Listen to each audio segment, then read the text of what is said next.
Hi, Kellyanna. Since you're starting a story channel, support kita din, syempre. Pero please hide my identity, ha? I know we're friends, but just call me May. May gusto akong i-share and I'm pretty sure you know about this story since we're friends. It's about me and my best friend, Jay. Lagi kami magkasama all the time. He's always been that one person I can rely on for everything. Pero sa totoo lang, matagal ko na siyang gusto. One night, nagkainuman kami ng mga barkada. Chill lang, tawanan, asaran. Pero habang tumatagal, nag-iisip na ako, kailangan ko na bang isabihin? Kasi parang ang hirap ng itago. After nung inuman, si Jay yung nagatid sa akin pa uwi, the usual. Tahimik lang kami sa sasakyan habang tinatahak namin yung madilim na kalsada going home. Tapos, nung pagbaba ko, hinabol ko siya. Just say, Jay, wait. May gusto akong sabihin. Natigilan siya, tumingin lang sa akin. Sabi ko, I love you. Mahal kita, Jay. A moment of silence. Tumahimik lang siya.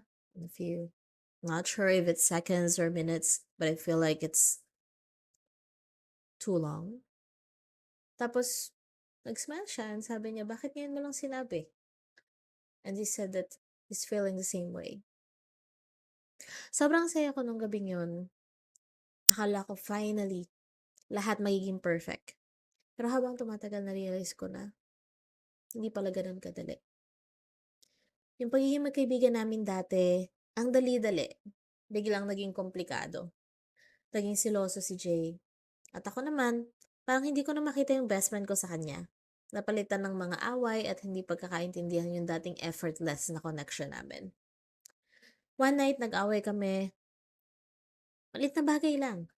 Napaiyak na lang ako sa frustration at nasabi ko, Jay, parang mas okay pa tayo nung magkaibigan lang tayo. Mahimik lang siya and doon ko na-realize na hindi na talaga kami babalik sa dati. Kami pa rin hanggang ngayon.